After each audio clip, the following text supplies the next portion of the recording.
Vanya put her hand up. Mr. Ligonk, I don't like this. I think maybe we should call the Absolutely not, said Mr. Ligonk. But my mum is the chief of police for the whole city, said Vanya. If she finds out we're using stolen clothes, she'll go mental. But what is the worst crime? Asked Mr. Ligonk, squinting at her. Stealing a few outfits or letting down your audience? I think we've already been through this, sighed Vanya. Mr. Ligonk raised a finger in the air. We will return them after the play. After the play? I asked, horrified. But I thought you said the play was cancelled. Nonsense, said Mr. Ligonk. Rosie hung up her phone call. Are you saying? It appeared that my masterpiece would be lost forever, boomed Mr. Ligonk, puffing out his chest. But this strange little fellow has shown us that with the right spirit, the show can and must go on. Most people sighed or groaned at his words. The only person who looked genuinely pleased was Rosie.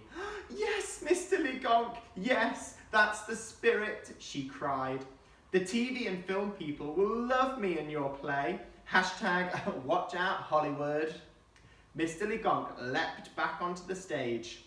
Who needs a giant model of a burning comet when we can act one out? Who needs a wall made of 10 million raisins when we can act one out? Who needs explosions and costumes and lasers when we can just act them out? Tomorrow, you are going to act like your lives depend on it. You're going to shine. I gulped and looked around nervously.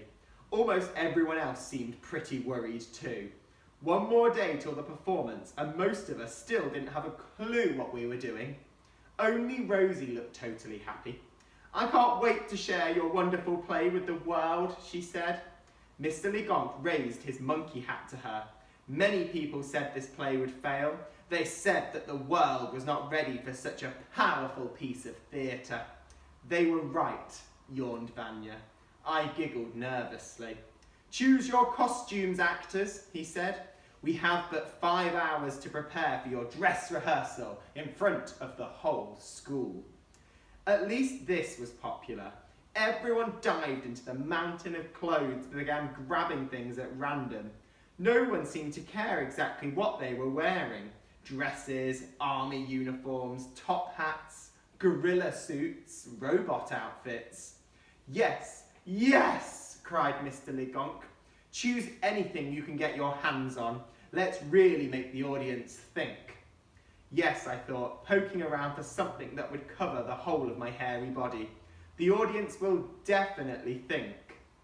They'll think, why is Santa dressed as a cowboy? And how come the king of the raisins has a horse's head? Rosie was holding up a sparkly ball gown in front of herself. I'd hug you, she said to Gamble, if I wasn't going to catch something, of course. Gamble farted proudly. There was something very strange about all this. Why had Gamble suddenly gone to all this trouble? Why did he care if the play was a success or not? What was really going on? Of course, I didn't have to wait too long before Gamble explained. How can I repay you? Mr. Ligonk asked him, patting him on the shoulder. Gamble's head twitched excitedly. Let me be in charge of special effects for the play. Mr. Ligonk narrowed his eyes. Okay, and why would I do that? Well, said Gamble, jigging about, you said you've got people who work in TV and film coming to watch tomorrow night. Mr. Ligonk raised a bushy eyebrow. Yes? When I grow up, I want to blow things up and set things on fire and stuff. This was true, by the way. At least partly true. Gamble has several dream jobs for when he's older. They include blowing stuff up, being a zombie, and kicking people. So, Gamble carried on, if I do really well with the special effects, and I do loads of mad explosions, maybe the TV and film people will give me a job, right? Mr. Ligonk frowned. But where will you get everything you need for these special effects? Thanks to Sprinkler, we've got no money left. A creepy smile spread across Gamble's face. Amazing what you can get on the internet, sir, if you know where to look. And if you've nicked the right credit card, I was proper busy last night. The rest of the morning was spent practicing in the hall. Mr. Ligonk wanted the play to be perfect before we showed it to the school. Occasionally, another class would walk through.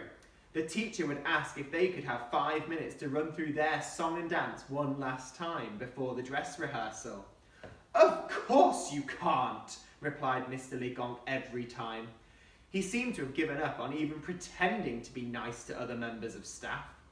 The teachers would stand there for a few moments, not really sure how to respond to his rudeness.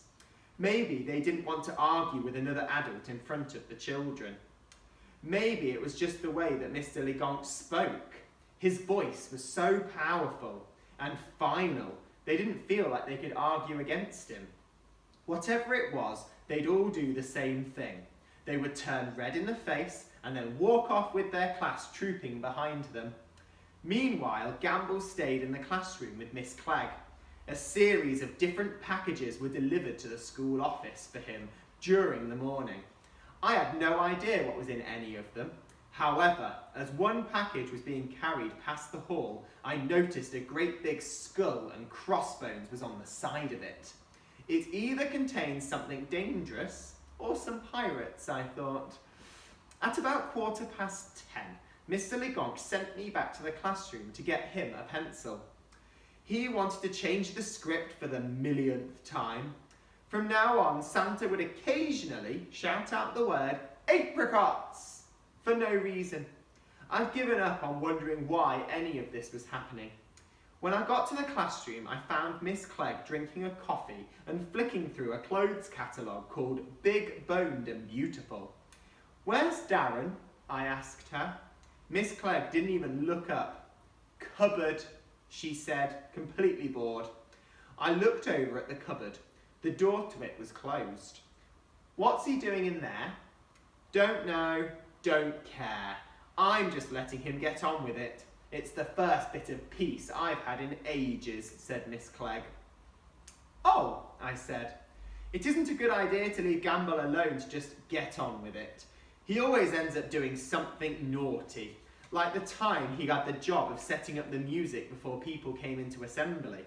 Alone in the hall for 20 seconds, he already managed to change the CD from Peaceful Soul Moods to a heavy metal song called Excruciating Leg Amputation by Dr. Payne and the Bloody Stumps. 2 of the girls in year 1 had to have counselling afterwards to help them.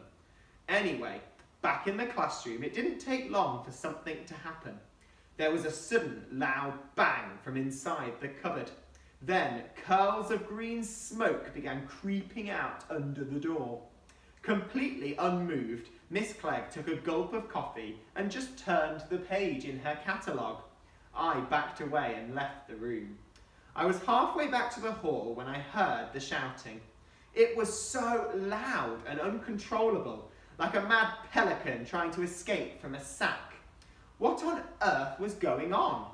I nervously opened the hall door and my eyes nearly popped out. Mr. Ligonk was yelping and screeching wildly. He was leaping up and down on his hat, which was now as flat as a pancake.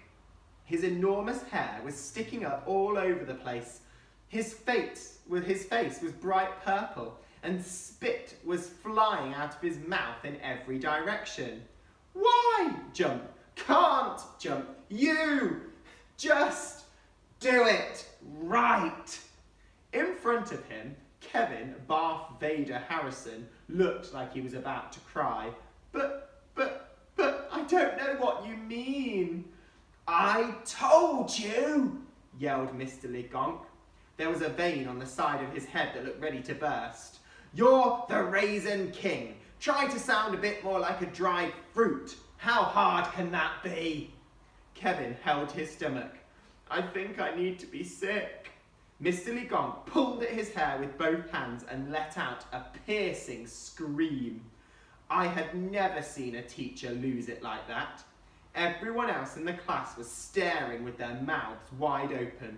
I thought he might actually pick Kevin up and kick him off the stage like a football.